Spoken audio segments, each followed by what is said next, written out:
આપ જાણો છો તેમ સુરત પોલીસ શહેર દ્વારા 50 કરતાં વધારે અલગ અલગ ગુનાઓ ખંડણી માટે નોંધવામાં આવેલા છે, જેની અંદર આરટીઆઈના કાયદાનો દુરુપયોગ કરી અને પબ્લિક પાસેથી ખંડણી ઉઘરાવવામાં આવતા હોય એવા કિસ્સાઓ ધ્યાનમાં આવેલા છે. અને હવે જેમ જેમ વધુ ગુના દાખલ થતા જાય છે તેમ તેમ પ્રજાને હિંમત આવે છે અને એ લોકો પોલીસનો કોન્ટેક્ટ કરે છે અને પોલીસ એ તમામ ફરિયાદોને નોંધીને ગુના રજીસ્ટર કરી અને જે આરોપીઓ છે તેમની સામે કડકમાં કડક હાથે કામગીરી કરી રહી છે. આ જે અભિયાન ચાલે છે એના ભાગરૂપે મૈધરપુરા પોલીસ સ્ટેશનની અંદર 3 ગુના દાખલ થયેલા છે, જેની અંદર આરોપી તરીકે હેમંત નરોત્તમ દેસાઈ, જે બેગમપુરા દુધાળા શેરીનો રહેવાસી છે.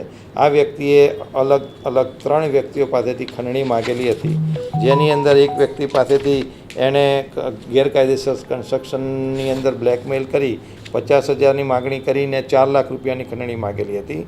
એ સિવાય અન્ય 2 ફરિયાદી છે જેઓ જરી કામનું કામ કરતા હોય, પરંતુ એ લોકોને બ્લેકમેલી રીતે કરતો હતો કે તમે ગૃહ ઉદ્યોગના નામે જરી કામ એટલે કોમર્શિયલ કામ કરો છો તો આપની આ બધી વિગત અમે એસએમસીને આપી દઈશું, એમ કરીને એક વ્યક્તિ પાસેથી 20,000 રૂપિયા અને બીજી વ્યક્તિ પાસેથી 10,000 રૂપિયા, એમ કરીને 2 વ્યક્તિઓ પાસેથી અલગ અલગ ખંડણી માગીને પૈસા વસૂલેલા હતા.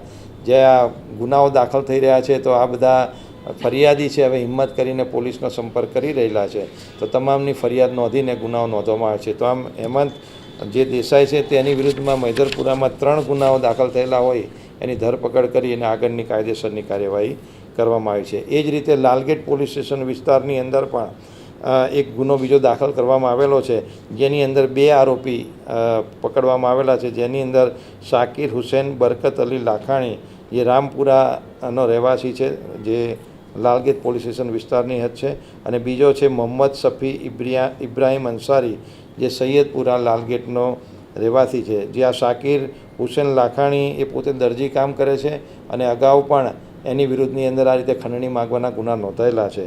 અને મોહમ્મદ શફી ઇબ્રાહીમ અંસારી એ પોતે પત્રકાર સુરત 24 સાપ્તાહિક નામનો એક સાપ્તાહિક ચલાવે છે અને આ પત્રકારના ધંધાની પાછળ રહીને આ રીતે ખંડણીઓ માગતો હતો. એ રીતની કમ્પ્લેન આવેલી હોય એ બંનેને પોલીસે અટક કરીને આગળની કાયદેસરની કાર્યવાહી કરી છે. આ બંને લોકોએ કુલ 5 લાખની માગણી કરેલી હતી અને 1,40,000 જેવા મોટી રકમ એ લોકોએ ફરિયાદી પાસેથી પડાવેલી હતી. તો આ બંને વિરુદ્ધમાં કાયદેસરની કાર્યવાહી હાથ ધરવામાં આવી છે.